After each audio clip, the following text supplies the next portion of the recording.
Millions of people across the world mourned when Nelson Mandela, one of Africa's greatest leaders and a global hero to many, passed away on December 5, 2013, at the age of 95. Mandela represented many different things to different people.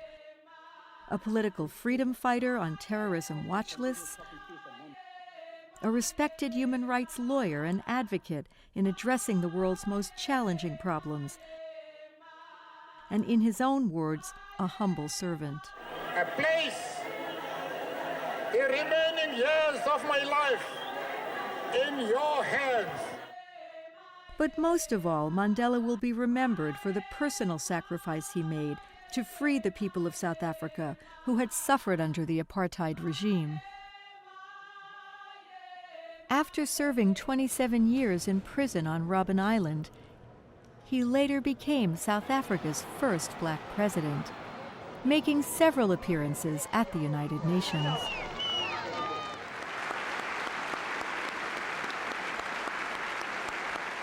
I will continue to entertain the hope that there has emerged a cadre of leaders in my own country and region, on my continent, and in the world, which will not allow that any should be denied their freedom, as we were, that any should be turned into refugees, as we were, that any should be condemned to go hungry, as we were, that any should be stripped of their human dignity, as we were.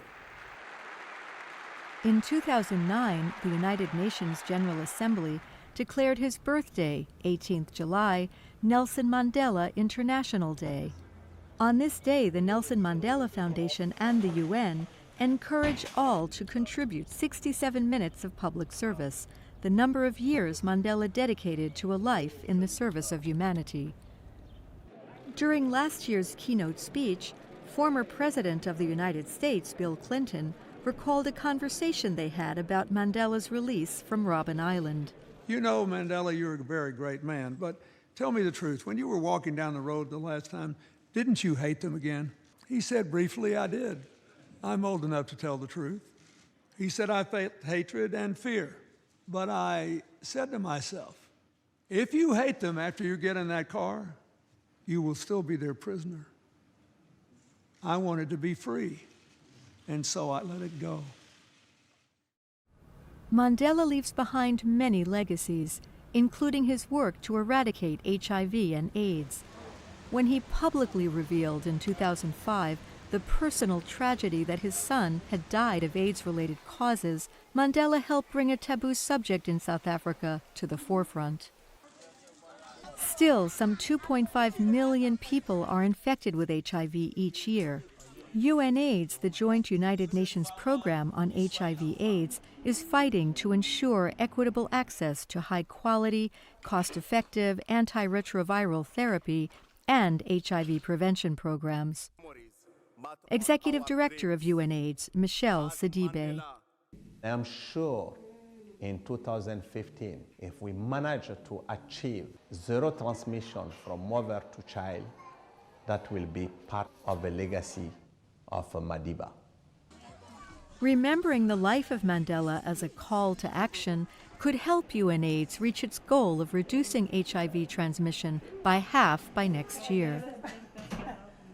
UN Secretary General Ban Ki-moon. I can understand when some say we will never see his like again, but I see it differently. Because whenever people stand up for human rights, wherever people speak out for freedom and reach out for reconciliation, that is Nelson Mandela.